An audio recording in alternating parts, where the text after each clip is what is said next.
কয়েক মাস ধরে দেশের বিমানবন্দরগুলোর নিরাপত্তা নিয়ে চলছিল এক অদৃশ্য টানাপোড়েন। একাধিক বাহিনী একসাথে দায়িত্ব পালন করছিল, কিন্তু ছিল না কোনো কার্যকর সমন্বয়। কখনো আনসার, কখনো অ্যাফসেক, আবার কখনো বিমান বাহিনী বা এপিবিএন। কে আসলে মূল দায়িত্বে সেটি নিয়ে দ্বন্দ্ব থামছিল না। অবশেষে প্রধান উপদেষ্টার কার্যালয়ে গিয়ে শেষ হলো এই দীর্ঘ দ্বন্দ্ব।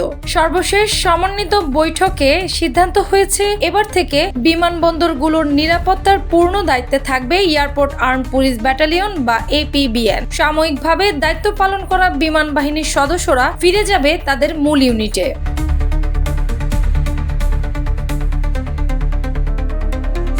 এপিবিএন এর কমান্ডিং অফিসার অতিরিক্ত ডিআইজি শিহাব কায়সার খান জানিয়েছেন, সরকারের সিদ্ধান্ত অনুযায়ী তারা প্রস্তুত আছেন সব দায়িত্ব কাঁধে নিতে। তার বক্তব্যে ফুটে উঠেছে আত্মবিশ্বাস। অতীতেও এপিবিএন সফলতার সাথে এই দায়িত্ব পালন করেছে। আগে থেকেই বেবি চকের নিজস্ব নিরাপত্তা কর্মী, আনসার ও এফসেক দায়িত্বে ছিল। তার উপর স্বরাষ্ট্র মন্ত্রণালয় নতুন বাহিনী air guard of Bangladesh AGB গঠনের সিদ্ধান্ত নেয়। কিন্তু আশ্চর্যের বিষয়, এই সিদ্ধান্ত নেওয়া হয় বেবি চোখকে না জানিয়ে। এতে ক্ষোভ ছড়ায় কর্মকর্তাদের মধ্যে। স্বরাষ্ট্র মন্ত্রণালয় 2016 সালে বিমানবন্দরগুলোর নিরাপত্তায় এয়ারপোর্ট আর্মড পুলিশ ব্যাটালিয়ন গঠন করেন।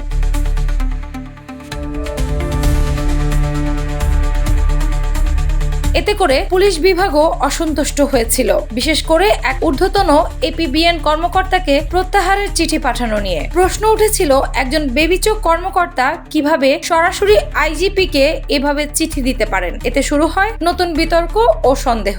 2010 সালে সাময়িকভাবে এপিবিএন মোতায়েনের পর নিরাপত্তা ব্যবস্থায় স্পষ্ট উন্নতি হয়েছিল। সোনা চোরাচালান, মাদক, এমনকি মানব পাচারও অনেকটাই কমে গিয়েছিল। কিন্তু 2024 সালের রাজনৈতিক অস্থিরতার পর যখন এপিবিএন সরিয়ে নেওয়া হয়, তখন আবার সক্রিয় হয়ে ওঠে দুর্নীতিবাজ কর্মকর্তা ও শক্তিশালী সিন্ডিকেট। বিমানবন্দর যেন আবার পরিণত হয় অপরাধীদের স্বর্গরাজ্যে।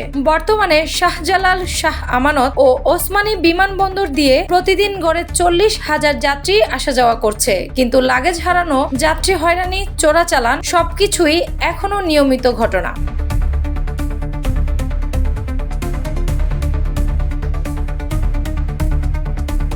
দেশের অন্যতম গুরুত্বপূর্ণ বিমানবন্দর নিরাপত্তা নিয়ে অস্থির পরিস্থিতিতে প্রধান উপদেষ্টার বিশেষ সরকারি লুৎফি সিদ্দিকীর সভাপতিত্বে গত বুধবার এক সভায় সিদ্ধান্ত হয়, এখন থেকে বিমানবন্দরগুলো নিরাপত্তার দায়িত্বে থাকবে APBN. In aid to civil power এ আসা বিমান বাহিনী ফিরে যাবে ব্যারাকে। সরকারের এই সিদ্ধান্তে আপাতত বিমানবন্দরের নিরাপত্তায় স্বস্তি ফিরে এলেও স্বরাষ্ট্র মন্ত্রণালয়ের নতুন আরও একটি বাহিনী গঠনের তৎপরতা আছে।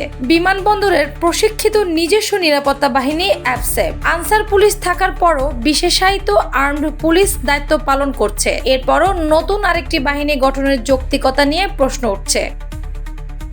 অ্যানি আক্তার, বাংলা বাজার পত্রিকা।